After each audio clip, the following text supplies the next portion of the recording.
Évangile de Jésus-Christ selon Saint Luc, chapitre 16, versets 19 à 31. En ce temps-là, Jésus disait aux pharisiens, il y avait un homme riche, vêtu de pourpre et de lin fin, qui faisait chaque jour des festins somptueux. Devant son portail gisait un pauvre nommé Lazare, qui était couvert d'ulcères. Il aurait bien voulu se rassasier de ceux qui tombaient de la table du riche. Mais les chiens, eux, venaient lécher ses ulcères. Or, le pauvre mourut, et les anges l'emportèrent auprès d'Abraham. Le riche mourut aussi, et on l'enterra. Au séjour des morts, il était en proie à la torture. Levant les yeux, il vit Abraham de loin et Lazare tout près de lui. Alors il cria, « Père Abraham, prends pitié de moi et envoie Lazare tremper le bout de son doigt dans de l'eau pour me rafraîchir la langue, car je souffre terriblement dans cette fournaise. » Mon enfant, répondit Abraham, rappelle-toi,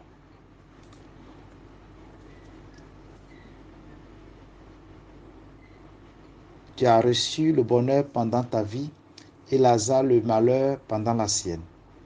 Maintenant, lui, il trouve ici la consolation et toi la souffrance.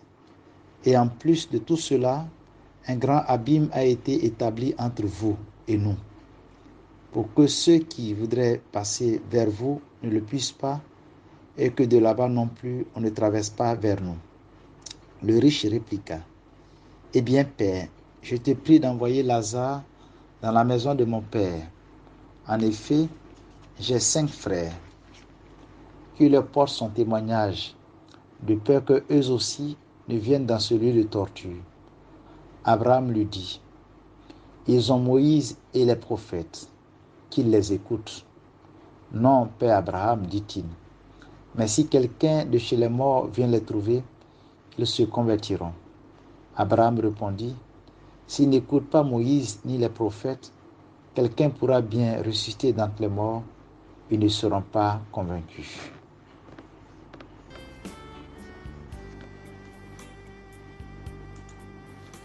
Mes frères bien-aimés, en ce jeudi de la 2e semaine de Carême, nous méditons la parabole du mauvais riche et du pauvre Lazare. Nous connaissons bien cette parabole, mais attention de ne pas la voir comme étant adressée à ceux qui sont pourvus de grands biens, possèdent de grandes richesses. Le Seigneur ne fait pas dans cette parabole l'apologie de la pauvreté en nous donnant Lazare comme modèle ou exemple à imiter. Aussi, il n'est pas contre les riches, mais fustige les mauvais riches, nous met en garde contre les dangers de la richesse. En effet, si le riche dans la parabole est condamné, ce n'est pas à cause des grands biens dont il gît, ni des repas somptueux dont il se gavait, encore moins des vêtements luxueux dont il se parait. Non, c'est simplement parce que sa richesse l'avait rendu aveugle, au point de ne pouvoir voir Lazare, qui était couché et affamé, couvert de plaies devant son portail. Mes frères bien-aimés, ne condamnons pas trop vite ce personnage riche anonyme de la parabole. Nous pouvons lui ressembler en certains cas, quand nous sommes indifférents aux souffrances de nos frères et sœurs, sourds à leurs cris de détresse, insensibles à leurs supplications. Est-ce que vous savez que dans nos maisons, dans nos familles, dans nos églises, dans nos CB, il y a des Lazare qui ont besoin de nous, qui ne réclament pas forcément de grands biens, mais de l'attention, de la compassion, de la compréhension, bref, de l'amour. Le péché du riche, c'est d'avoir manqué d'attention à l'égard du pauvre sur la terre et il le péchait au ciel. Si ce texte nous est donné en ce temps de carême, c'est un appel à la conversion. Nos jeûnes, nos privations de ce carême doivent dilater nos cœurs dans sa capacité d'aimer et de donner de l'amour. C'est à l'aune de l'amour que nous serons jugés.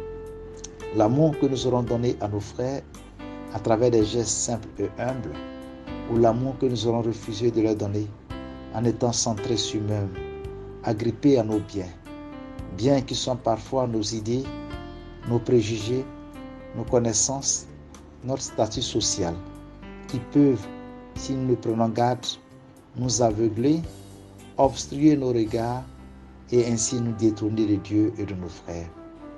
Demandons au Seigneur de guérir nos yeux, d'ouvrir les yeux de notre cœur, car la véritable cécité, ce n'est pas celle des yeux, de l'organe de la vue, mais plutôt celle du cœur qui nous rend indifférents et même insensibles à celui ou celle qui est à côté de nous et qui a besoin de nous, de notre attention.